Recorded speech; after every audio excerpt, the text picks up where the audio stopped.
ನಮಸ್ಕಾರ ಎಲ್ರಿಗೂ. ನಾನಿವತ್ತು ನಿಮಗೆ ನವಲಗುಂದ, ಧಾರವಾಡ ಜಿಲ್ಲೆ ನವಲಗುಂದಲ್ಲಿ ತುಂಬಾ ಪ್ರಸಿದ್ಧವಾಗಿರುವಂಥ ಕಾಮಣ್ಣನ ಬಗ್ಗೆ ಹೇಳ್ತಾ ಇದ್ದೀನಿ. ರಾಮಲಿಂಗ ಕಾಮಣ್ಣ ಅಂತ ಕರೀತಾರೆ. ಸೊ ಇದು ಹೋಳಿ ಹುಣ್ಣಿಮೆ ದಿನ ತುಂಬಾ ಪ್ರಸಿದ್ಧಿಯಾಗಿರುತ್ತೆ ಇದರ ದರ್ಶನ ತಗೊಂಡವರು. ಯಾಕಂದರೆ ಇದನ್ನು ಇಷ್ಟ ಸಿದ್ಧಾರ್ಥಿ ಅಂತ ಕರೀತಾರೆ.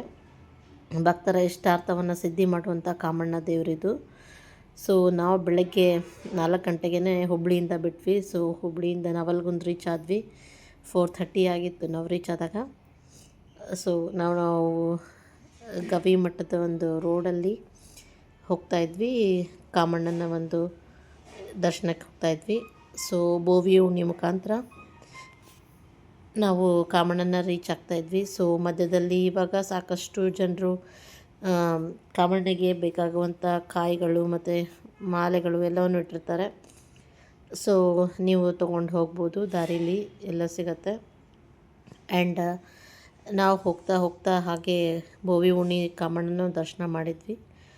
ಆ್ಯಂಡ್ ಕಾಮಣ್ಣಗೆ ಬೇಕಾಗುವಂಥ ಸಾಮಾನುಗಳನ್ನು ಬೇಕಂದರೆ ತೊಗೋಬೋದು. ಅಲ್ಲಿ ಹೋಗುವಾಗ ನೀವು ಕಾಮಣ್ಣಗೆ ಇಷ್ಟಾರ್ಥ ಸಿದ್ಧಿಗಾಗಿ ಇಲ್ಲಿ ಒಂದು ಸ್ಪೆಷಲ್ ಇದೆ.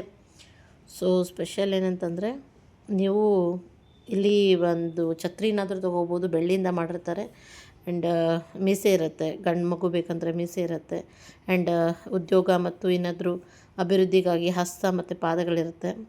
ಆ್ಯಂಡ್ ಜೊತೆಗೆ ತುಂಬಾ ಬೆಳ್ಳಿ ಐಟಮ್ಸ್ಗಳಿರುತ್ತೆ, ಮಾಡಿರ್ತಾರೆ. ಅಂದರೆ ಹಸ್ತ ಒಂದು ಮನೆಗಾಗಿ ಛತ್ರಿ ಇರುತ್ತೆ. ಆ್ಯಂಡ್ ಅಭಿವೃದ್ಧಿಗಾಗಿ ಹಸ್ತ ಮತ್ತು ಪಾದ ಇರುತ್ತೆ. ಇವುಗಳನ್ನು ಮತ್ತು ಗುನ್ಗಡ್ಗೆ ಕೂಡ ಇರುತ್ತೆ. ಗುನ್ಗಡ್ಗೆಯನ್ನು ಗಂಡು ಮಗು ಬೇಕಂದರೆ ತೊಗೋಬೋದು. ಮತ್ತು ತೊಟ್ಲು ಭಾಗ್ಯ ಬೇಕು, ಯಾರಿಗೂ ಮಕ್ಕಳಾಗಿಲ್ಲ ಅವ್ರ ಮಕ್ಕಳಿಗಾಗಿ ತೊಟ್ಲನ್ನು ತೊಗೋಬೇಕು. ಆ್ಯಂಡ್ ಯಾರಿಗೆ ಇನ್ನೂ ಮದುವೆ ಆಗಿಲ್ಲ ಅವ್ರು ಬಾಸಿಂಗನ್ನು ತೊಗೋಬೇಕು. ಎಲ್ಲ ಬೆಳ್ಳಿಯಿಂದ ಮಾಡಿರ್ತಾರೆ. ಸೊ ಪ್ರತಿಯೊಂದಕ್ಕೂ ₹101 ಚಾರ್ಜ್ ಮಾಡ್ತಾರೆ. ಸೊ ಅದು ನೀವು ತೆಗೆದುಕೊಂಡು ಹೋಗಿ ಅದು ಕಾಮಣ್ಣನ ಜೊತೆ ಮುಟ್ಟಿಸಿ, ಆಮೇಲೆ ನಿಮ್ಮದು ಇಷ್ಟಾರ್ಥ ಸಿದ್ಧಿ ಆದಮೇಲೆ ವಾಪಸ್ ತೊಗೊಂಡು ಬಂದು ಸೇಮ್ ಅದೇ ಥರದ್ದು ಇನ್ನೊಂದು ತೊಗೋಬೇಕು. ಅದೇ ಥರದ್ದು ಇನ್ನೊಂದು ತೊಗೊಂಡು ಇಲ್ಲಿ ಕೊಡಬೇಕು. ಸೊ ಇದು ಒಂದು ಸಂಪ್ರದಾಯ.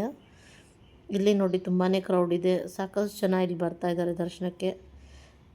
ಆ್ಯಂಡ್ ನೀವೇನೇ ಒಂದು ಇಷ್ಟ ಇದ್ದರೂ ಕೂಡ ನಿಮ್ಮ ಒಂದು ಭಕ್ತಿಗಾಗಿ ಇವತ್ತು ಇಷ್ಟಾರ್ಥ ಸಿದ್ಧಿ ಹಾಗಾಗಿ ಇರುತ್ತೆ. ಆ್ಯಂಡ್ ಇದು ಪ್ರಸಾದದ ಹಾಲು 24x7 ಓಪನ್ ಆಗಿರುತ್ತೆ. ಸೊ ನಾವು ಹೋಗುವಾಗ ಅಪ್ರಾಕ್ಸಿಮೇಟ್ಲಿ ಒಂದು 6 ಆಗಿತ್ತು, ಬೆಳಗ್ಗೆ 6 ಗಂಟೆ ಆಗಿತ್ತು. 6 ಗಂಟೆಗೇ ಇಲ್ಲಿ ಪ್ರಸಾದದ ಹಾಲ್ ಯಾವಾಗಲೂ ಓಪನ್ ಇದೆ. ಸೊ ಇಲ್ಲಿ ಹೋಗಿ ನಾವು ಪ್ರಸಾದವನ್ನು ತೆಗೆದುಕೊಂಡ್ವಿ. ಸೊ ಎಲ್ಲ ಭಕ್ತರಿಗಾಗಿ ಇದು ಯಾವಾಗಲೂ ಓಪನ್ ಇರುತ್ತೆ ಪ್ರಸಾದದ ಹಾಲು. ದೂರದಿಂದ ಬರ್ತಿರ್ತಾರೆ. ಸೊ ಇದರಲ್ಲಿ ಮಹಾರಾಷ್ಟ್ರದಿಂದ ಮತ್ತು ಆಂಧ್ರ ಪ್ರದೇಶದಿಂದ ಹೀಗೆ ಬೇರೆ ಬೇರೆ ರಾಜ್ಯದಿಂದ ಸಹಿತ ಕರ್ನಾಟಕದ ಮೂಲೆ ಮೂಲೆಗಳಿಂದ ಈ ಒಂದು ಕಾಮಣ್ಣನ ದರ್ಶನಕ್ಕೆ ತುಂಬ ಜನ ಬರ್ತಿರೋದ್ರಿಂದ ಸತತವಾಗಿ ಒಂದು ಅನ್ನಪ್ರಸಾದ ಇಟ್ಟಿರ್ತಾರೆ. ಸೊ ಇಲ್ಲಿ ನಾವು ಒಂದು ಸ್ವೀಟ್ ಇತ್ತು, ಒಂದು ಸ್ವೀಟು, ಆಮೇಲೆ ಅನ್ನ ಸಾಂಬಾರಿತ್ತೆ. ಸೊ ಅದನ್ನು ತೆಗೆದುಕೊಂಡು ನೆಕ್ಸ್ಟ್ ದರ್ಶನ ಮುಗಿಸ್ಕೊಂಡು ಫ್ಯಾಮ್ಲಿ ಸಮೇತ ಎಲ್ಲರೂ ಕೂಡ ನಾವು ಪ್ರಸಾದವನ್ನು ತೆಗೆದುಕೊಂಡ್ವಿ. ಆ್ಯಂಡ್ ಬೆಳಗ್ಗೆ ಟೈಮ್ ಆಗಿತ್ತಿದ್ದು ತುಂಬಾ. ಸೊ 5 ಗಂಟೆಯೇ ಸ್ಟಾರ್ಟ್ ಇದೆ. 24x7 ನಿಮಗೆ ಎಲ್ಲ ಕೂಡ ಸಿಗುತ್ತೆ. ಸೊ ಆ ಥರ ಒಂದು ಅರೇಂಜ್ಮೆಂಟ್ಸ್ ಮಾಡಿರ್ತಾರೆ. ಸೊ ನೀವು ಕೂಡ ಪ್ರಸಾದವನ್ನು ತೊಗೋಬೋದು. ಆ್ಯಂಡ್ ನಾವು ಕೂಡ ಎಲ್ಲ ಪ್ರಸಾದವನ್ನು ತಗೊಂಡು ಆಮೇಲೆ ದರ್ಶನ ಮುಗಿಸ್ಕೊಂಡು ಎಲ್ಲರೂ ಕೂಡ ವಾಪಸ್ ಆರಾಮಾಗಿ ತೊಗೊಂಡ್ವಿ. ದರ್ಶನವೂ ಆರಾಮಾಗಾಯಿತು. ಬೆಳಗ್ಗೆ ಹೋಗಿರೋದ್ರಿಂದ ಹುಣ್ಣಿಮೆ ದಿನ ಬೆಳಗ್ಗೆನೇ ಹೋಗಿದ್ವಿ ನಾವು. ಸೊ ಬೆಳಗ್ಗೆ ಆಯಿತು, ನಾವು 4 ಗಂಟೆಗೆ ಬಿಟ್ಟಿದ್ವಿ. ಸೊ ನಾವು ಪ್ರಸಾದ ತೆಗೆದುಕೊಂಡು ಹೊರಗೆ ಬರೋ ಅಷ್ಟೊತ್ತಿಗೆ ಮಾರ್ನಿಂಗ್ ಆಗಿತ್ತು. ಸೊ ಮಾರ್ನಿಂಗ್ 5:30ಗೆ ನೋಡಿ ದರ್ಶನ ಆಗಿರೋ ಫೋಟೋ ಇದೆ. ಆ್ಯಂಡ್ ಜೊತೆಗೆ ಫ್ಯಾಮಿಲಿ ಸಮೇತ ಎಲ್ಲರೂ ದರ್ಶನ ಮುಗಿಸ್ಕೊಂಡು ಆರಾಮಾಗಿ ನಾವು ಹೊರಗಡೆ ಬಂದ್ವಿ. ಸೊ ತುಂಬಾ ಇಷ್ಟವಾಗಿರುವಂಥ ಒಂದು ಕಾಮಣ್ಣ. ಪ್ರತಿಯೊಬ್ಬರು ಕೂಡ ವಿಸಿಟ್ ಮಾಡಿ. Thank you so much. Thanks to everyone.